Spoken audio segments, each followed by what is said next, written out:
Today on Mother Mayhem. Trauma recovery is about finding a new normal, not putting your life on hold until you're completely healed. You are more than the pain you've endured, and I want you to know that I really believe that. Healing, it's rewriting your narrative. And in that rewriting, you hopefully learn that you're worth those 3 seconds it takes to send the emoji. The thing that's maddening about triggers and the thing that you find yourself reacting to is oftentimes you're reacting to the very things you want and crave the most.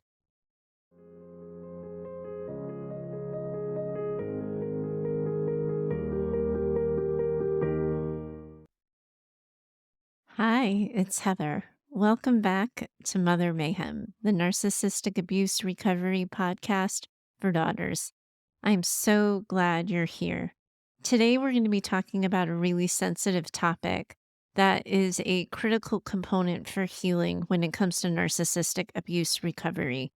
I don't think this is an easy conversation to have. It probably will bring up a lot of embarrassing things for you, things that you feel sensitive about, and things that you try to keep to yourself and don't really talk about.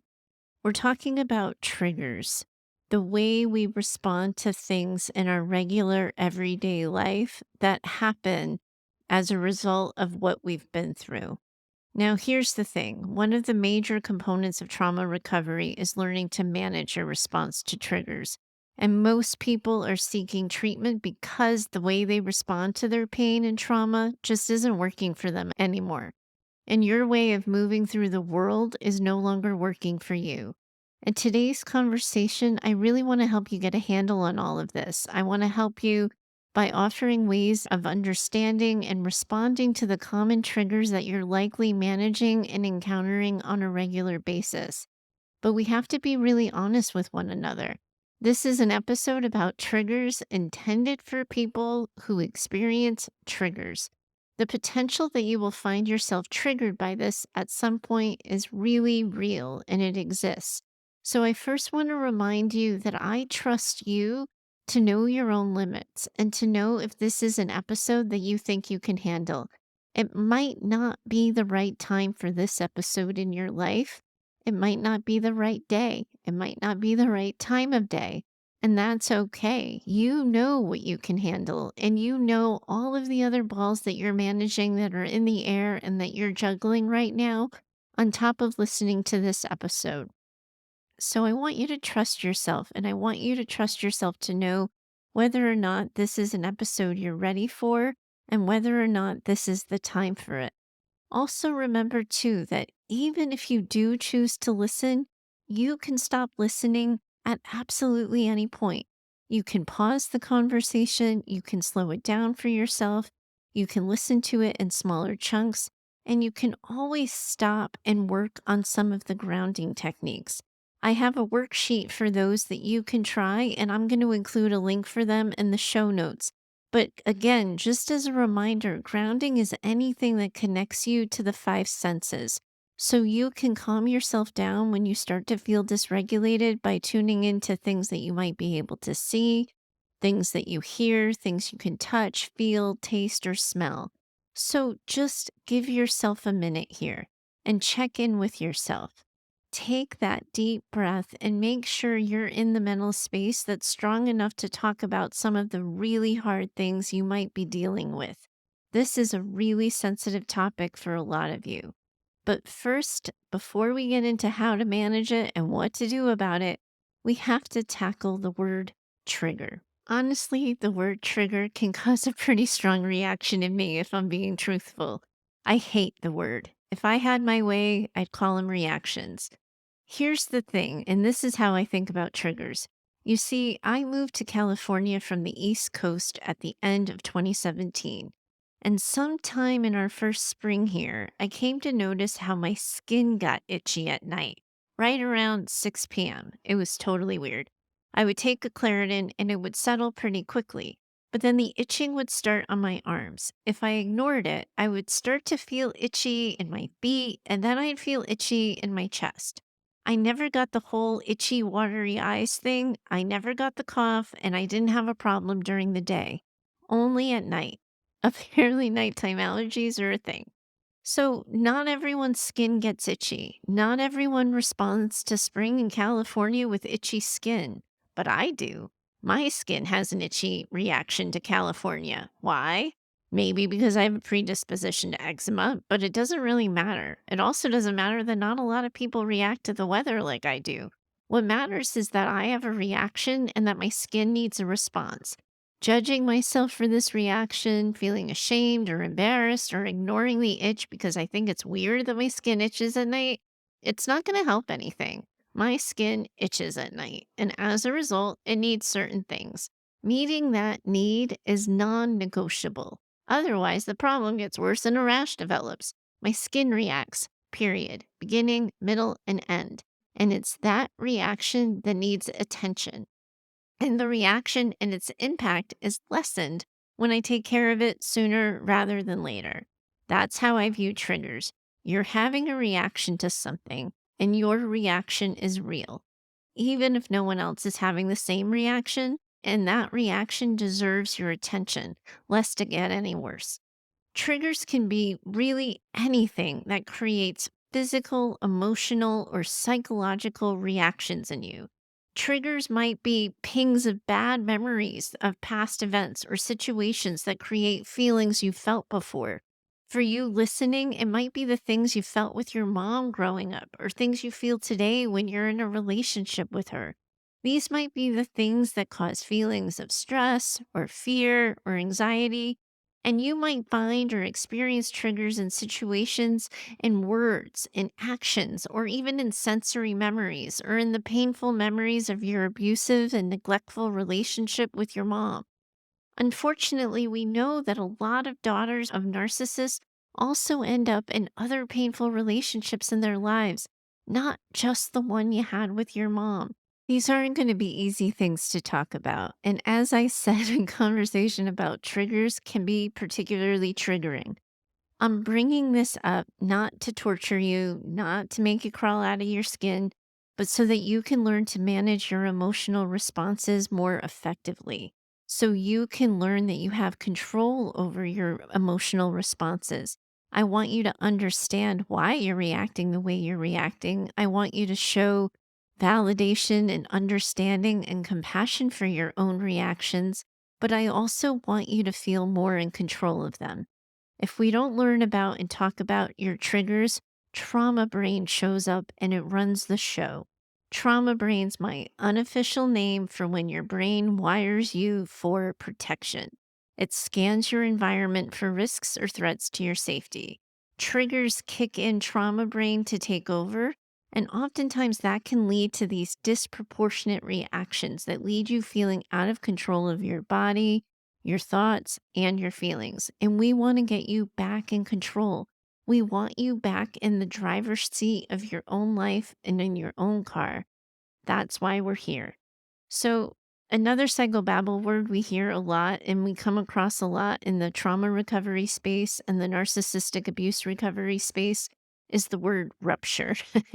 And if I'm going to be honest with you, I hate that word probably as much as I hate trigger. But here's the thing, it sounds dramatic. And when someone tells you that you've experienced a rupture, it can be pretty intimidating and overwhelming.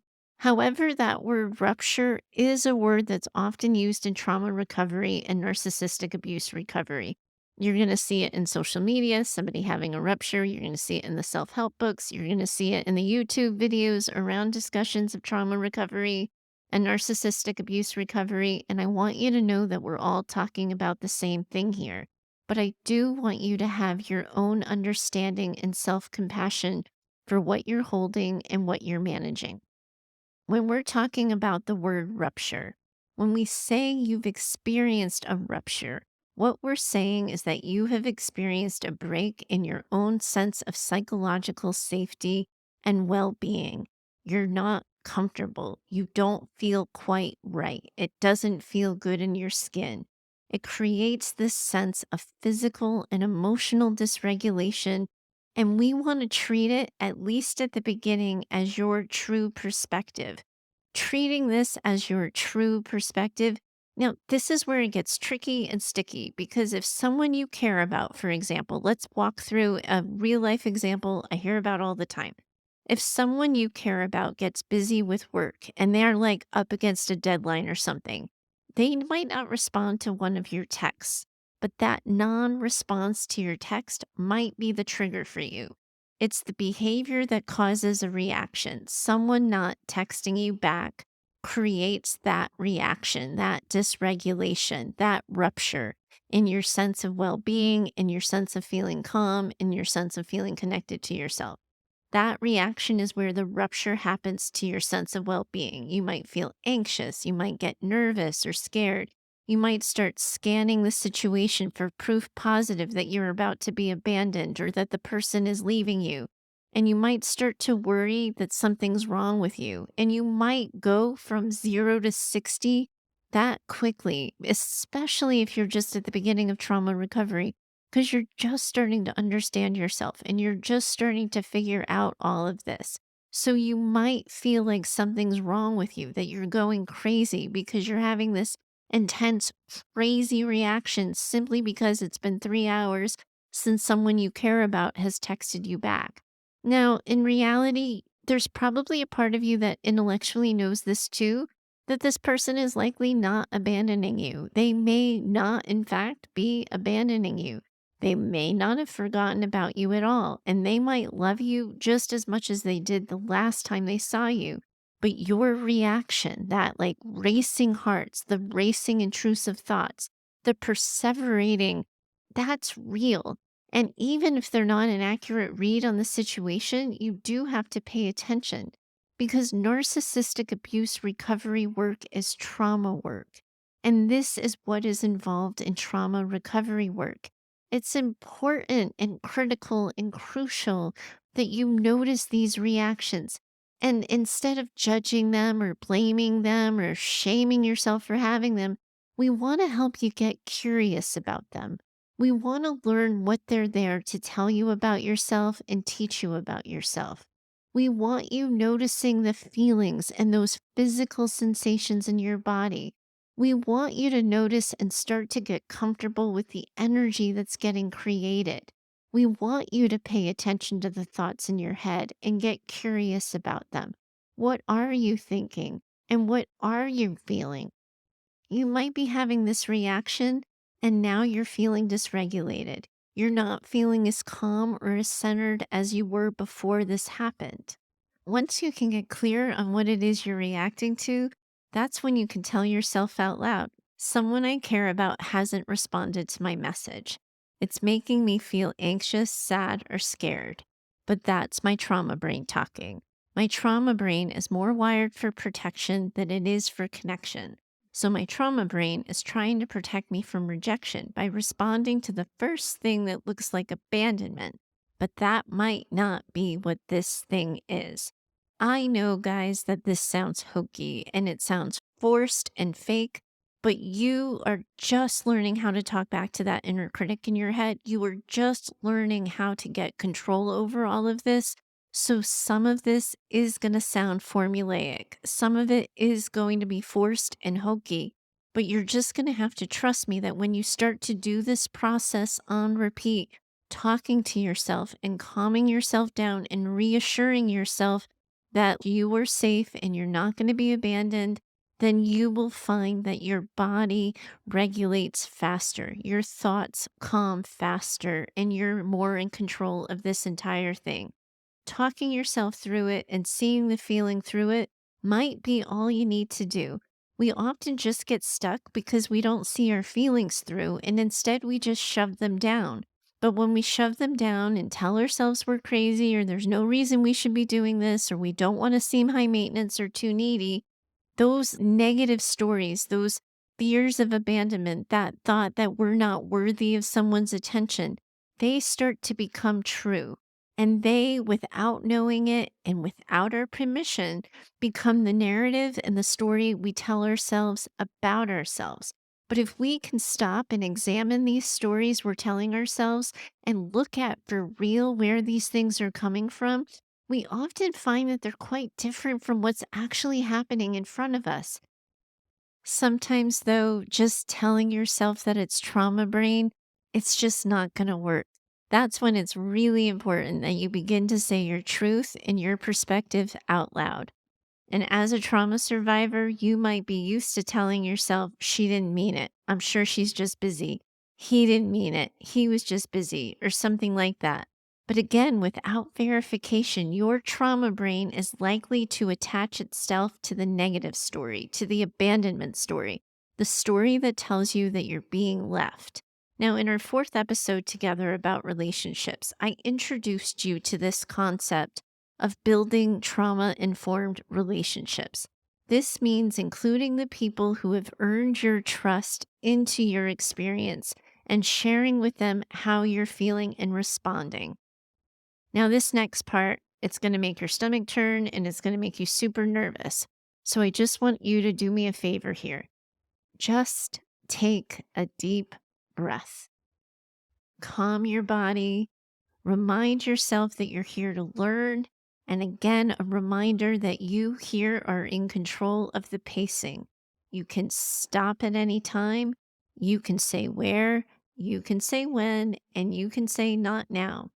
But if we continue to use this example of the unreturned text and your reaction to it, the next part means waiting until you're back in touch with the person and then sharing what happened to you in your reaction. It means saying something like, hey, I know you've got a lot going on and I know work is super busy, but I've got to tell you that you not texting me after I've gotten so used to our regular banter and consistency, well, I just started to get a little bit nervous. In the past, I have to share with you that unreturned messages have been the beginning of someone leaving me and someone changing their mind about me. I get that you're busy and I don't expect us to be in 24/7 contact. But if you think you're going to be out of contact for a while, or at least out of the pacing of the regular kind of contact we've gotten to have, would it be okay if you let me know? I know this is a super vulnerable ask and it feels totally weird and gimmicky and forced, but it's going to feel weird and gimmicky when you actually get the need met too. This not getting a response to texts and messages, like this is a common trigger for a lot of women I see. And as I help them build trauma informed relationships, one of the quick things I teach is working out a symbol in your close relationships that when you send it or the person sends it to you, you're telling each other, I care about you. I don't want you to worry about us. We're safe. I'm coming back. Now, this can be an emoji, it can be a word, a picture, a code word, anything that's quick and easy to send an offer of reassurance back and forth to one another in busier, frantic, or frenetic times. Right around now, I can hear you talking back to me, calling it hokey and doubting that anyone would actually ever do that for you. But here's the thing, in this communication and in this gesture, you're teaching the people you care about the most and the people who care about you, you're teaching them how to love you. Anyone who loves you and cares about you is going to want you to feel safe with them and isn't going to be wanting you to doubt yourself. And here's a really hard truth, and I just want to say it from the get go. Will this be too much for some people? Will it be too much for some and they won't be able to handle it? Yeah, it's true. It might be too much for someone to handle. And this might not be something that some people will be willing to do. But if they can't send you an emoji and they can't commit to helping you feel safe and secure and engaging in you helping them feel safe and secure, there's a whole host of other things involved in a healthy relationship that they're not going to be able to do for you either. And it's a really good indicator that this isn't a person who can do the work of building a healthy, trauma informed relationship with you. If they can't do it, they're doing you a favor by telling you. And that's hard and it hurts. And none of us want to think we're too much. But the reality is we absolutely are too much for some people because after all, there are people who were not enough for us. And it's better to know that now over an emoji than over something that's a deeper meaning and deeper significance for you. Because if they can't do that, there's a whole lot of other things they're not going to be able to do either. And you can have people who can't do the work in your life, but they can't be the people in your inner circle. They can't be in that group of people you trust to lean on. You don't get dysregulated when everyone you know skips a text message or a message. You're getting dysregulated when it's someone close, and the people close to you should be able to do this. And if they can't, they likely cannot be your people. Just because I'm saying this now doesn't mean you have to go all scorched earth on everyone and start ending all the relationships where people can't show up in the way that you need them to. But it does mean you have to start paying attention to what I'm saying here. The relationships in your life matter. And you have to know and pay attention to who is capable of showing up and who isn't, because knowing that and getting in control of it is how you get in control of trauma brain. Now, I imagine you're listening to this and maybe you're getting really overwhelmed right about now. I'm probably talking a little bit too fast even as I do it. You might be starting to connect to how much work you have left to do in trauma recovery and narcissistic abuse recovery. And you might be noticing what you've been allowing into your life and what needs to change. And that's okay. Just take a deep breath. We're not doing this in a day, and we're not going to solve this in a single podcast episode. Learning this and learning to make connections to the part of the recovery process, you're right where you're supposed to be. This is right where you're supposed to be. You're not supposed to have all the answers. And I don't mind like self-disclosing a little bit that as I'm talking to you about this is really important to me. And I find myself putting the pressure on myself to be perfect, to have the answer, to offer the perfectly scripted response to each of these situations so you can feel immediately more in control of your life. But the therapist in me knows and accepts that that's not how any of this works. It takes time, it takes repetition, it takes practice, it takes thinking about and considering these things on repeat in order to be able to grasp them. Now, here's a good point for me to share something with you that I feel really strongly about when it comes to trauma recovery, narcissistic abuse recovery, and healing. Your life should not be defined by being in trauma recovery or doing trauma recovery work. This is not who you are. You are not what has happened to you or what hasn't happened to you. Trauma recovery is about finding a new normal, not putting your life on hold until you're completely healed. You are more than the pain you've endured, and I want you to know that I really believe that. Healing, it's rewriting your narrative. And in that rewriting, you hopefully learn that you're worth those 3 seconds it takes to send the emoji. The thing that's maddening about triggers and the thing that you find yourself reacting to is oftentimes you're reacting to the very things you want and crave the most. You want to get your needs met, but when you do, you feel scared and insecure and you want to push it all away. You want to step toward your goals, but when you even think about defining your goals or taking a step towards them, you get stuck. You want that great relationship, but your picker is broken. This is our trauma brain at work, and you have to work with it. Trauma brain keeps you in the dark, hiding and minimizing your truth. That's your shame talking. We need to bring your truth into the light because shame cannot exist in the light.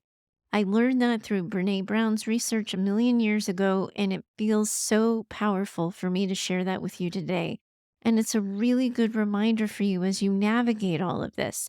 I also like this quote that I found by Dr. Glenn Patrick Doyle on Instagram. Now, sometimes he's a trauma recovery therapist or influencer, probably both. Sometimes he gets a little too angry, resentful, and bitter for my taste. But he had this post where he says, "We are not ourselves when we get triggered. We're who we think we need to be in order to survive." And I find that so true and so powerful. This is your trauma brain trying to help you survive. when you are responding to a trigger. It just doesn't always know that you're not at war anymore. So we have to break down some of these common triggers. In our third episode together, we talked about building a better relationship with yourself. And as you do the work of that episode and get to know yourself more, you might learn some things about yourself that you didn't necessarily know about before. You might find that there's places where you have to hold new accountability with yourself. For example, you might catch one of your trigger responses and notice that you're playing small in order to avoid triggers. So you have these goals, you have these aspirations, but you're so afraid of failure, you're not showing up and you're hiding and you're minimizing your achievement lest you not get what you want. And a good way to navigate out of that is to walk yourself through what's scary for you and what it is you're trying to do. And then ask yourself, what do I need or what do I need to communicate in order for this to be and feel safer for me? Most times we just tell ourselves we shouldn't be scared and we have to pull ourselves up by our bootstraps and do it. But that doesn't often work. But if we can say, what would help me feel safer? Sometimes I also like the question, who do I need to be for what it is I say I want? But when you catch yourself playing small and you catch yourself trying to avoid that fear of failure, it's a really good way to center yourself and navigate out of that is by looking at what is it that I find so scary here? What would help this feel less scary? And what do I need in order to show up for myself on a grander scale? And that might mean that you need to do something different, but it might also mean that you need to communicate something to other people so that you have help and support while you're trying to do things. Now, your sense of self and your self esteem might be and feel pretty fragile right now. After all, that might be why you're here. And it might feel like the slightest ding to your self esteem could just knock you over. In that third episode, I offered journaling prompts intended to help you think some of these things through. If you didn't go to that episode or you didn't grab those journaling prompts, I'm going to include a link for that in the show notes. And just a reminder, all these links for these worksheets and these journaling prompts that I'm offering, there's no email list attached. I'm not even trying to grab your email. I just want to make listening to these episodes easier for you by offering a little more of a structure and organized response to them.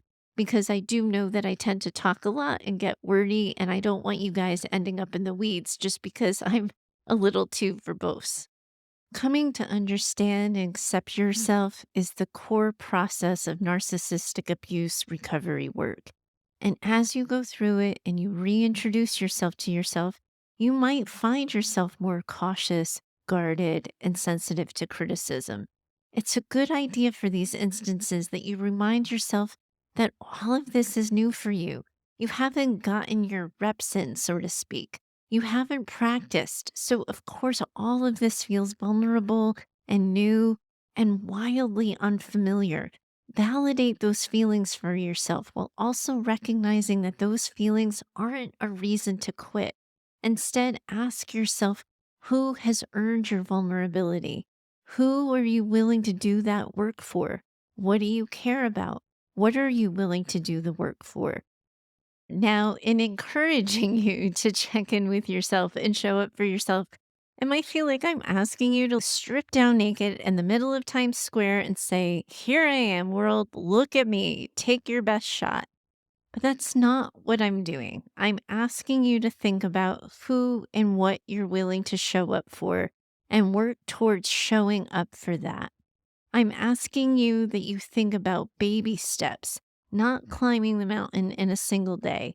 In our sixth episode together, we talked about how a common struggle that daughters of narcissistic mothers can have is the pressure to people please and be perfect. And in moments when you perceive yourself to have failed, it's likely that you might become dysregulated, have a reaction, or experience one of those ruptures we were talking about.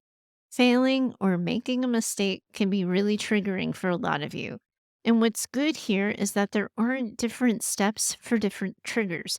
The same process I walked you through about the mixed message and that missed text response, it works here too. If you made a mistake or you perceive that you've made a mistake, it's likely that you're first going to notice that right in your body. You might find that you get really anxious really fast. You might find that your breathing quickens or that your inner critic goes bonkers and suddenly takes control over your entire brain. And all you can think about is what a screw up you are as the tape inside your head starts to play louder and louder and faster and faster. Now, notice all those things. You don't have to like all of them. You certainly don't have to like all of them. But notice those sensations. It's dysregulating when you do your best and your best doesn't work. It's okay to give it a minute. You're not used to accepting imperfection. That's another thing that you're going to have to get used to as you get your reps in and get some practice at it. And while you're practicing, again, bring the so called mistake right into the light. Don't let it become shame. Look at the mistake and ask yourself, what amends might need to be made. And there might be none because, after all, sometimes trauma brain might be telling you that you fucked it all up when in actuality, you haven't. So you're going to have to slow the whole thing down and look at the evidence of the situation. And it might even be one of those situations where you have to ask a trusted friend or a trusted person's advice or perspective on it to say, I think I screwed this up. Did I screw this up? Or is this my trauma brain just going bonkers and haywire? You might have to look at who, if anyone, deserves an explanation. Then you just do your best to offer one. Odds are, though, that the most work you're going to have to do here is with yourself. Responding to the kind of trigger means giving yourself permission to actually make mistake and to recognize that you're human and giving yourself permission to make amends and to make a recovery if one is necessary. Trauma survivors often think that they're not worthy of being forgiven. They can see relationships in this all or nothing kind of way. So they're either all good or all bad. And as soon as you've made a mistake, you become all bad to yourself.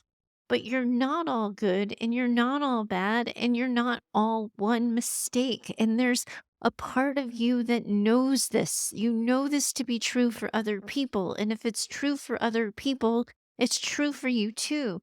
Asking for forgiveness is often easier than giving permission to yourself to be forgiven. But that's where the work is, giving yourself permission to not be perfect, to not always please people, to make a mistake, and to allow mistakes to be forgiven or overlooked when you make a genuine attempt at making a repair. And just like I wanted you to walk through how you can be particularly sensitive to abandonment, you might find yourself equally reactive to getting too close to people too soon, even when you actually like the person. Someone wanting to be close to you and getting to know you is going to challenge that core story you have about yourself, that you're unlovable or that you're someone people leaves. You might be remembering times when your mom gave you that illusion of being close just so she could get something from you or something she wanted from you. You might not know what closeness is and what kind of closeness actually feels safe. So, what kind of intimacy is a threat and what kind of intimacy isn't? As I've been walking you through this, I want you to remind yourself that this is a moment when you slow yourself down and you notice your response. Recognize that someone wanting to be closer to you and someone wanting to get to know you more might, in fact, be triggering.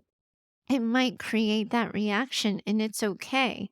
Also, too, just like I talked about in our fourth episode on relationships, you don't trust that picker of yours. And that sometimes, if we're going to be honest, is for a really good reason. We always want to make sure that the well version of you, the healthy version of you, is the one doing the picking of the people who are going to be close to you so that you can listen to your instincts and slow things down and assess. That's how you're going to feel safer. You want to notice what is happening in your body. You want to notice how you're feeling and you want to work to calm your body. You want to ask yourself what you think about this person. How does this person make you feel in your body? Does it feel safe and secure? In previous episodes, I've encouraged you to get really clear about what it is you need from people you're going to be close to. Does this person meet that criteria? Is this someone you're interested in and you want to know more about? It's all well and good that this person has decided that you are interesting and that you are someone that they want to know more. But do you? Are there red flags? Is there anything to pay attention to? And just because someone likes you isn't a reason to get closer to them. It's about whether or not you like them too. What does your gut instinct say? And in this, you've got to give yourself permission to take time, but also recognize that it's okay to communicate so that if you quickly connect with someone working on a project together, or if you're single and you find yourself on a promising date, it's okay to slow the roll to a pace that's more comfortable for you. You're just going to have to talk about it and communicate it. So, first, what you're going to want to do here is get grounded with yourself and get calm in your body. Then take a beat, take a moment. Then think about what is it that you actually need for this connection to feel secure. It might be something as simple as, "It was so nice to meet you today. Thanks so much for your time. What a compliment that you want to know more about me in such a short time. I'm glad we spent together today, and I'm really looking forward to getting to know you more going forward. I'm not comfortable sharing that right now, or I'm not comfortable moving all in and binging on a lot of time together. My latest Netflix binge, though, I'm happy to share that. I've just learned that when I get too personal too fast, I tend to wall off and I catch myself being insincere. I'd much rather slow this connection down so I can be real and enjoy the pace. I know that's over communication, and I know that's a lot of words. Of course it is. And are you saying 50 million extra words to be clear? Of course you are. This is how you show your trauma brain that it can take the night off, that you've got this, and that you can be responsible for getting your own needs met. You don't have to be wired for protection like trauma has you being when you can do what you need to do to communicate what it is you need for those new connections to be and feel safer for you. And do you have to get all super vulnerable and share with someone, "This is what I've learned about myself" in Heather style? No, you don't have to use my words, but you do have to find some words to say, "Hey, I'm really getting to know you. I'm enjoying it. I like what I'm learning so far. But if we do this too fast, if we put the gas on this, I'm not going to feel comfortable. And then I don't act like myself when I'm not feeling comfortable." You get to find your words and your language. Always borrow mine if you don't have any for yourself, because it's important that you talk and it's important that you say something so you don't risk being misunderstood. But find your way and find your style. And as you get your reps in, you're going to have an easier time doing that. Now, I know there's so many other triggers that I haven't even begun to mention here, and I've already gone on for quite a while, and we haven't even scraped the surface of things that can create reactions in you. I know it and I get it. This is where I remind you that I would love to use your real life struggles and scenarios to answer directly to the things that hurt you. You can always send an email or a recorded voice memo to heather@daughtersnpd.com. I'd love to have your real life concerns and struggles to work from. Also, though, some of the triggers that I didn't cover, well, they're going to include things like times when you feel like you've been manipulated, times when there's a power differential, times when you've received criticism or rejection, or times when someone's acted similarly to your abuser, your mother, or another relationship you had. Triggers sometimes can be like anniversary dates on the calendar or times when a boundary's been crossed. They can be times when you felt invalidated or betrayed or left. You might be triggered by financial stuff or pressures or by sensory memories. There's a lot of places where a lot of things can come up. And a lot can come up for you when you're healing and walking yourself through the process that I've outlined. But it's important also to remember that these are some of the times when we still need that trauma brain. If you're being manipulated, if you're being treated like you used to be treated, we want trauma brain on the scene. We need that wiring for protection. So, being manipulated again, you should have a reaction to that. We want you to connect to that so you can be clear about what it is you want to do about it. If you're being treated disrespectfully, or you found yourself in a similar relational pattern as the one you had with your mother and you feel your body reacting to that, good. It sucks, but that's what we want for you because that's what healing is. You're connecting and recognizing the fact that you deserve more and that you're worthy of more. So we absolutely want you slowing down here and paying attention to how it feels in your body and what it is you might need. Now, in my last episode, I covered boundary setting. So if you haven't gone back and listened to that, you might want to, because there's nothing that gets a reaction out of us or a trigger response out of us or a ruptured response out of us like a boundary being crossed. And that's the stuff we need to be paying attention to. This is all a lot. But I wanted to give you a starting point for this conversation. I wanted to offer you the beginning of a frame for how I think about these things, how I approach them, and how I encourage you to think about them and approach them for yourself. And I know I didn't get to everything. I think I had these wild aspirations for all of you, including myself. So that perfectionism thing, I have to dial it down a little bit for myself and listen to myself around what's realistic here, too because this is going to be an ongoing conversation with yourself, with me on the show. But hopefully, you feel good about where we are today. Hopefully, you like what I've offered you so far. And hopefully, you connect to what I'm saying and the frame that I'm offering so that as we keep talking about it, you have a better sense of where I'm coming from and what it is I want for all of you and what it is I wish for all of you. I so very much appreciate you having this conversation with me, and I'm already looking forward to when we can talk again next time. Thank you so very much for being here. I'm always in it with you. Bye for now. I'm so grateful that you're here. You're right where you're supposed to be. At its heart, I'm hoping to use this show to build a community of women working together to heal from childhoods marked by maternal narcissism and emotional neglect. My goal for Mother Mayhem is that this show becomes an advice and mentoring driven show where you share your questions, struggles, and stories, and I offer you direction for healing and recovery.